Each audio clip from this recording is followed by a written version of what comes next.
Hello, here we are for another short wedding talk that we do. And what's on my mind today, Jeannie, is, and I don't know, there's no right or wrong, but I don't know how I feel about it.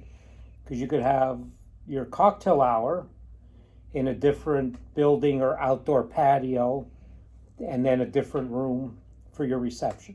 Now, I know out of the area, I was at a wedding a few years ago in New York, and that's how all there is. That's just standard.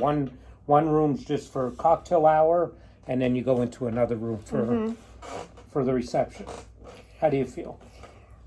I like the idea of a separate area. This way, when they walk into the reception, it's kind of like that wow factor of seeing the room for the first time and being able just to sit down and start to enjoy dinner. It just gives you a different feeling, when you're walking in for the cocktail hour and hors d'oeuvres in the same room, because everybody's kind of just standing around at that point and mingling. And I don't know, I could go both ways. The only downside to do it, because if you're doing it in a separate room, there's no seating most of the time for your guests, or not enough seating. Right, it's perimeter seating. So or if you have some outside, guests that need to be seated, right, they don't have that. They don't have and that. And if it's only outside, then you got the weather. Yeah, it's always the weather. And not only rain, but you get a day in the 90s, like we could get in July, August. Right. We've been there, and so they're kind of the obstacles. But I like you said, it's separate. Right. And I believe because one of our friends that we have in New York, and that's how all their wedding receptions are done. But he said that started years ago, because he's been in business 40 plus years. And the reason they started doing it that way is so they could do more weddings.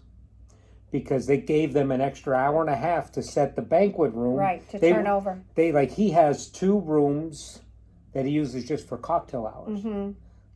So when they're getting, because he would do weddings 2 hours apart. Right. Roll them, and that's why they started doing it that way. So that was a caterer's benefit. That was a caterer's benefit. Yeah, not a guest and everybody benefit. Liked it. And it is nice. It is nice. Like it. It is but, nice. And a lot of people want to do that. And we do have the capability of doing that with our new Capella. Yeah, Absolutely. So that is, inside. But that's how he said it all started in the area he's from years and years ago. Is it gave them extra time to set up the room for dinner, while people were in a different room for cocktail hour. And that's gave key them an when you extra have hour. a turnover for a caterer. It really helps out. And he said it just carried on, and there you go. And they're still doing it that way. Yeah, so there you go. There's a couple of thoughts for this week.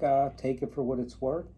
Like we said from the beginning, you'll probably learn a lot of nothing about us talking here, but that's what's on our mind today. It's something to think about. Yes. And we have a special event coming up this weekend. It's my daughter's bridal shower. Yes. And I'm making Tommy a little crazy. Not making me crazy at all. You just do whatever you want to do. Oh, that's what he keeps saying until he rolls his eyes, That's it. But we're really excited, and we're looking forward to a big Capriotti event this weekend for ourselves.